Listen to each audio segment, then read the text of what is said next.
नमस्कार हरि प्रेमियों, माइंडफुल भक्ति चैनल में आपका स्वागत है। हरि प्रेमियों, कैसे हैं आप? उम्मीद है आप सब अच्छे होंगे। आइए आज का प्रसंग सुनते हैं। गुरुवार अगहन पौराणिक व्रत कथा। हरि प्रेमियों, वीडियो को अंत तक ज़रूर देखना। अगर आप चैनल पर नए हैं तो प्लीज़ सब्सक्राइब करें और बेल आइकॉन ज़रूर दबाएं ताकि आप तक हमारे सारे नोटिफिकेशन पहुंचते रहे। हरि प्रेमियों, आइए जानते हैं। गुरुवार व्रत करने से बृहस्पति देवता प्रसन्न होते हैं। यह व्रत अत्यंत फलदायी है। अग्नि पुराण के अनुसार अनुराधा नक्षत्र युक्त गुरुवार से आरंभ होकर 7 गुरुवार व्रत करने से बृहस्पति ग्रह की हर पीड़ा से मुक्ति मिलती है। बृहस्पतिवार व्रत कथा इस प्रकार है। प्राचीन समय की बात है।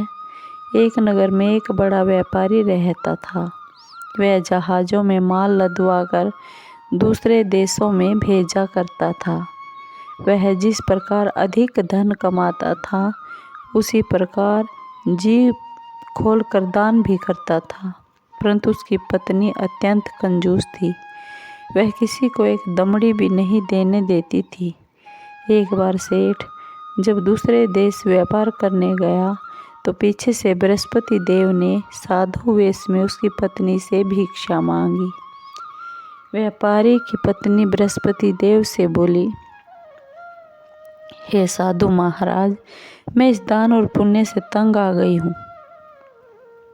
आप कोई ऐसा उपाय करें जिससे मेरा सारा धन नष्ट हो जाए और मैं आराम से रह सकूं। मैं यह धन लुटता हुआ नहीं देख सकती।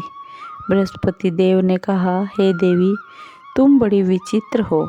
संतान और धन से कोई दुखी होता है? अगर अधिक धन है तो इसे शुभ कर्मों में लगाओ। कुंवारी कन्याओं का विवाह करवाओ, विद्यालय और बाग बगीचों का निर्माण कराओ।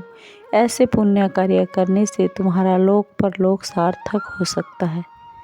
परंतु साधु की इन बातों से व्यापारी की पत्नी को खुशी नहीं हुई। उसने कहा, मुझे ऐसे धन की आवश्यकता नहीं है जिसे मैं दान दूं। तब बृहस्पति देव बोले, यदि तुम्हारी ऐसी इच्छा है तो तुम एक उपाय करना। 7 बृहस्पतिवार घर को गोबर से लीपना, अपने केसों को पीली मिट्टी से धोना, केसों को धोते समय स्नान करना, व्यापारी से हजामत बनाने को कहना, भोजन में मांस मदिरा खाना, कपड़े अपने घर धोना। ऐसा करने से तुम्हारा सारा धन नष्ट हो जाएगा। इतना कहकर बृहस्पति देव अंतर्ध्यान हो गए। व्यापारी की पत्नी ने बृहस्पति देव के कहे अनुसार 7 बृहस्पतिवार ऐसा ही करने का निश्चय किया। केवल 3 बृहस्पतिवार बीते थे कि उसी समस्त धन संपत्ति नष्ट हो गई और वह परलोक सिधार गई। जब व्यापारी आया तो उसने देखा कि उसका सब कुछ नष्ट हो चुका है। उस व्यापारी ने अपनी पुत्री को सांत्वना दी और दूसरे नगर में जाकर बस गया। वहाँ वह जंगल से लकड़ी काट कर लाता और शहर में बेचता। इस तरह वह अपना जीवन बिताने लगा। एक दिन उसकी पुत्री ने दही खाने की इच्छा प्रकट की, लेकिन व्यापारी के पास दही खरीदने के पैसे नहीं थे। वह अपनी पुत्री को आश्वासन देकर जंगल में लकड़ी काटने चला गया। वहाँ एक वृक्ष के नीचे बैठ अपनी पूर्व दशा पर विचार कर रोने लगा। उस दिन बृहस्पतिवार था। तभी वहाँ बृहस्पति देव साधु के रूप में सेठ के पास आए और बोले, हे मनुष्य, तू इस जंगल में किस चिंता में बैठा हुआ है?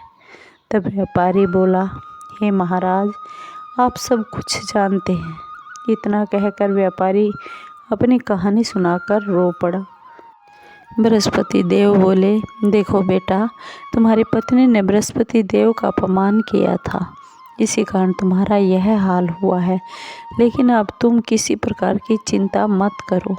तुम गुरुवार के दिन बृहस्पति देव का पाठ करो। 2 पैसे के चने और गुड़ को लेकर जल के लोटे में शक्कर डालकर वह अमृत और प्रसाद अपने परिवार के सदस्यों और कथा सुनने वालों में बांट दो। स्वयं भी प्रसाद और चरणामृत लो, भगवान तुम्हारा अवश्य कल्याण करेंगे। साधु की बात सुनकर व्यापारी बोला, महाराज, मुझे तो इतना भी नहीं बचता कि मैं अपनी पुत्री को दही लाकर दे सकूं। इस पर साधु जी बोले, तुम लकड़ियाँ शहर में बेचने जाना, तुम्हें लकड़ियों के दाम पहले से चौगुने मिलेंगे, जिससे तुम्हारे सारे कार्य सिद्ध हो जाएंगे। उसने लकड़ियाँ काटी और शहर में बेचने के लिए चल पड़ा। उसकी लकड़ियाँ अच्छे दाम में बिक गई, जिससे उसने अपनी पुत्री के लिए दही लिया और गुरुवार की कथा हेतु चना गुड़ लेकर कथा की और प्रसाद बांटकर स्वयं भी खाया। उसी दिन से उसकी सभी कठिनाइयाँ दूर होने लगी, परंतु अगले बृहस्पतिवार को वह कथा करना भूल गया। अगले दिन राजा ने एक बड़े यज्ञ का आयोजन कर पूरे नगर के लोगों के लिए भोज का आयोजन किया। राजा की आज्ञा अनुसार पूरा नगर राजा के महल में भोज करने गया, लेकिन व्यापारी व उसकी पुत्री तनिक विलंब से पहुँचे। अतः उन दोनों को राजा ने महल में ले जाकर भोजन कराया। जब वे दोनों लौट कर आए, तब रानी ने देखा कि उसका खूंटी पर टंगा हार गायब है। रानी को व्यापारी और उसकी पुत्री पर संदेह हुआ कि उसका हार उन दोनों ने ही चुराया है। राजा की आज्ञा से उन दोनों को कारावास की कोठरी में कैद कर दिया गया। कैद में पड़कर दोनों अत्यंत दुखी थे। वहाँ उन्होंने बृहस्पति देवता का स्मरण किया। बृहस्पति देव ने प्रकट होकर व्यापारी को उसकी भूल का आभास कराया और उन्हें सलाह दी कि गुरुवार के दिन कैद खाने के दरवाजे पर तुम्हें 2 पैसे मिलेंगे। उनसे तुम चने और मुनक्का मंगवा कर विधि पूर्वक बृहस्पति देवता का पूजन करना, तुम्हारे सब दुख दूर हो जाएंगे। हरि प्रेमियों, आपको ये वीडियो कैसी लगी? अगर आपको वीडियो अच्छी लगी हो तो प्लीज़ लाइक कीजिए, शेयर कीजिए और सब्सक्राइब कीजिए। कमेंट जरूर